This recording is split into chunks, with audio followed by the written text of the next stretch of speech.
As we come to 2 Timothy chapter 4, verses 6 through 8, we discover that Paul now is going to say his final goodbyes. We've already said that the entire letter is somewhat of a farewell address. It's a living will and testimony. It's Paul saying not only goodbye to his son in the faith, but also reminding him of the legacy that Paul wants to leave behind.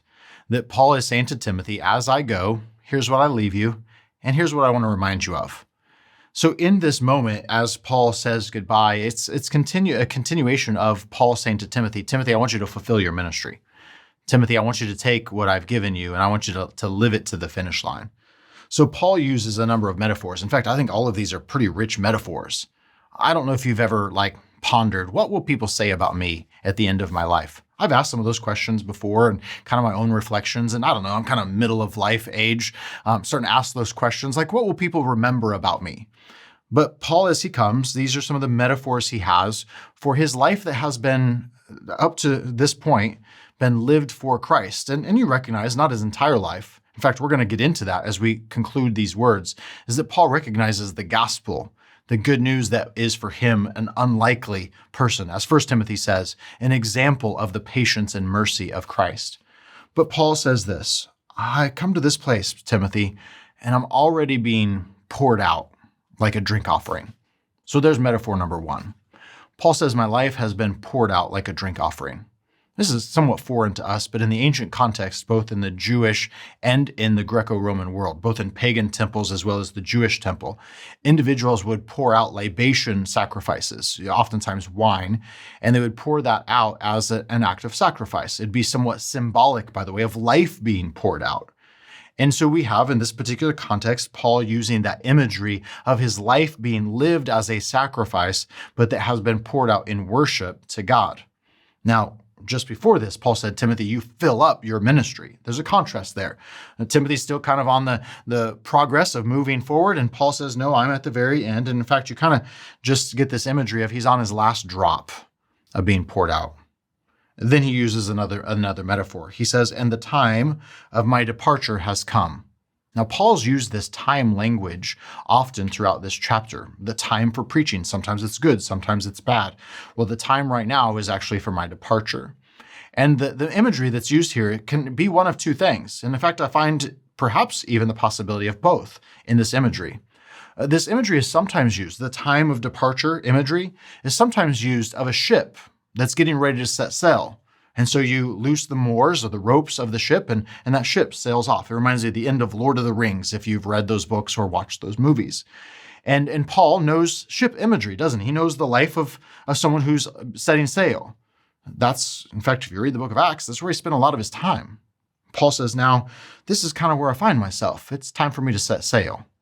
And this is somewhat becomes euphemism, obviously, for his own death. Here's the other possible image. Is sometimes this time of departure language was used of someone who put away a tent, packed up a tent, and then moved on. I find that interesting as well, because if we study Paul and we know Paul, we know that one of the things that he did is he made tents. And so Paul says, no, the time for packing up my tent has actually come. In fact, Paul uses tent imagery to the Corinthians and says this earthly body, this earthly existence is kind of like a tent. I'm not meant to live in this earthly body forever, but there's actually a building, a home that's going to be for me as well. It's speaking about his resurrected body. And he holds on to that promise. And I find that imagery there as well. Another euphemism that Paul says, no, it's the time for me to go. The time for my departure has come. Verse 7, yet another metaphor. I fought the good fight. Paul uses at times athletic or military language. This might be one or the other. It might be either a wrestling/boxing match in the military or in the athletic realm, or it might be military language, warfare language. I fought the good fight. Then we have athletic metaphor as well. I finished the race. I've come to the finish line. Now, I don't know if you've ever been in a race. Probably the last time I was at a track meet, other than this last year when my son started running track for the first time in 7th grade. The last time I was at a track meet was like my own first grade track meet. Now, I've been trying to run like 5Ks and even half marathons and triathlons recently in my life. So I've been a part of races. And in fact, one of my worst races, I remember like signing up for this race and filling out the little number that goes on your bib. And in the back, they ask you your name and you have to fill all this out. And I felt like I was filling out a dog tag in case they found me dead on the side of the road. And I remember like my muscles were cramping up as I was getting close, mile 10 to mile 13, as I was getting close to the finish line. And I didn't know if I was going to cross the finish line.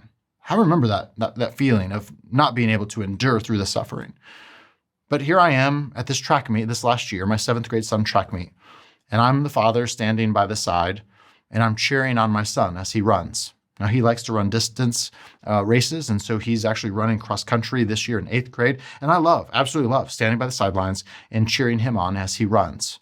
Paul says, I finished the race, but I think he looks to Timothy, his son, and like I'm on the sidelines, on the side of the track cheering for my son, I think he cheers for Timothy as he keeps running the laps in his race. Paul says, I finished the race. The other metaphor that Paul uses is this metaphor of guarding or keeping the faith. The metaphor of keeping the faith is actually someone like a bank that would guard money or keep money, or an individual of a household or a steward, someone who guards or keeps or is faithful with a task or a possession of someone else. Paul says, what's the thing that I value most? What's the legacy he passes on, the heirloom he passes on? It's the faith. It's this message of the gospel. Paul says, I've guarded it. And then in verse 8, he says, the only thing left, henceforth, is the way the ESV translates it. Henceforth. It's as if it's the last drop. It's the final step in the race. It's the final minute before the bell. Paul says there's only one thing left. And verse 8 says the only thing left is what is laid up for me. This is also ancient language. This ancient language is used oftentimes of an honor that is stored up for someone, let's say a temple, a pagan temple, for someone who is maybe a military or an athletic victor. Is there would actually be an award that would be laid up for them at the temple. He says this, the only thing left is this crown of righteousness that is stored up for me. Now, this crown is not a diadem. It's not a kingly crown, what we would picture somewhat in like a medieval setting. The crown is actually an athletic crown. It's the laurel wreath of someone who is a victorious in a race. And so the imagery here is that Paul says the only thing left is this crown of righteousness, being declared right. Now notice the contrast, because Rome will actually declare Paul guilty. So the only thing left for me is this crown of righteousness, which the Lord, the righteous judge, will award to me on that day. Notice the that day language. Oftentimes that day language refers to a day of someone's death or a day of judgment. So Paul actually says this, like there's actually two judges. There's kind of the judge of this world, and there's also then a greater judge who is over the world. And Paul says, this is the judge who will give me a crown. And I could pay attention to the judges or judge of this world, Nero in this particular case, or I can hold on to the promise of the one who is going to give me a crown of righteousness, the one who has declared me righteous. And he says, this is what the Lord, the righteous judge, will award to me on that day. And then he says to Timothy, and not only to me, but also to all of those who have longed for his appearing. You see, Paul, as he says goodbye, can't help but, like a good father, to turn to his son in the faith, to look to his loved ones, and have these final words that says, it's my time. It's my time to go. But as he turns like a father on the sideline, looking at his son who's running in a race, he encourages him to keep going to the finish line. He cheers him on. There's actually, if you look back into kind of the world of YouTube, there's actually a video of a son in the Olympics in Barcelona who halfway through his race, he pulls a hamstring. He just collapses on the track.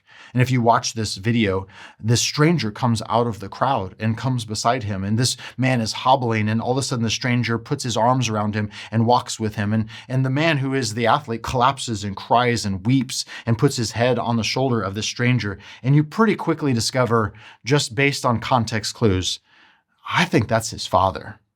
And in fact, it is. His father's name was Jim, and Jim came out of the crowd when he saw his son tear his hamstring, and he walked his son across that finish line in pain and in agony and in suffering. In fact, he kind of shoos away some other people who want to get him off of the track. And he's like, I got my son. I'm going to be with my son. That's what I see here with Paul. Is Paul with the heart of a father, or even the heart of God the Father, sees us in the midst of our suffering, in the midst of our race, and he urges us forward to the very last moment of our race. And what I discover here is that we actually have a finish line to look forward to.